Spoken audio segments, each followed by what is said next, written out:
So, PocketGamer.biz, we're still at GDC in San Francisco. It is day 5. It is almost over, but we've got a bit of energy. We're still going, and we're still seeing some cool stuff.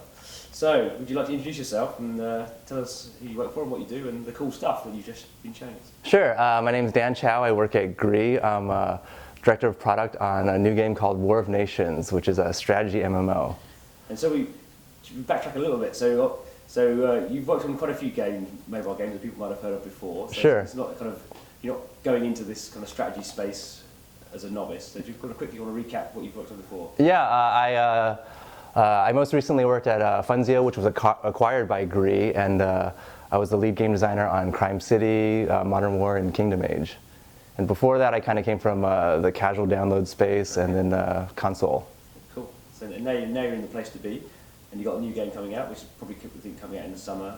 But it looks pretty finished to me at the moment. You've been showing me kind of some of the gameplay. Yeah. So obviously, there's quite a lot of kind of games in this space at the moment. So can you tell us a bit about kind of the thinking behind the game and why you think it's going to be different to the other games of its type? Sure. I think one of the improvements we wanted to make on this genre, the strategy MMO, is that we wanted to make the interface a little bit easier to get into. So it's a large world, it's modern warfare themed. You get to build bases all over this world along with other players. No text menus. No text menus are definitely kept to a minimum. Yeah. And we just want to keep everything a lot more visual. You get to see armies moving across the screen. You get to see battle animations with tons of units fighting each other and killing each other. It's also very educational too. You get to see who's killing who, and you get to know how to make better unit compositions to go against your enemies. And do you want to quickly, because you've got quite a nice way of, when someone first joins the game, you have an interesting geometric way of kind of ranking players. So if I start as a new player in the game, where am I positioned in the world map? Right. So yeah, all new players, the map's this large circle, right? And it's a hexagon map, but all the players kind of start out on the hexagon grid. Sorry, hexagon grid. You're right. On a circular map. Yeah. I don't even know my own game, but yeah.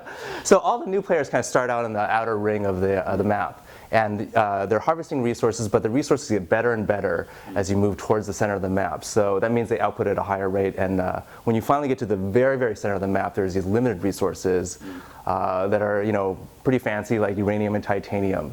And they make the super units in the game. So our hope is that players will start to move towards the map and build bases closer to the middle as they progress. And finally, when they get to the middle, it's just going to be all-out warfare. People kind of struggling to get uranium and titanium, mining them out, having it pop up somewhere else, and then having everyone just rush over there and grab that other patch.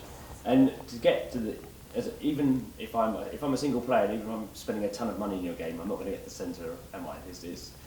When you get really serious, it's all about, are you calling them guilds or alliances? Or? Oh yeah, alliances, yeah, that's true. There's been a lot of effort to make spenders, not make it unfair for the free players as well as the spenders. So, we do things like we limit how much they can speed things up. So, say you're sending a bunch of armies at an enemy or another player, right? They can't just speed them up and have all those armies on their front doorstep, in 5 seconds, right? Everything can only be set up by a certain percentage once.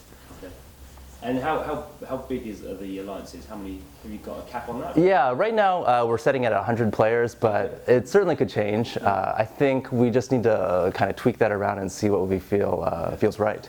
And at the moment you're kind of in an internal beta, is that? Yeah, that's right, yeah. So what kind of things are you looking at in terms of what you kind of want to learn from that kind of process? Yeah, I think it's a lot about looking at the different balance of the units, the costs of things.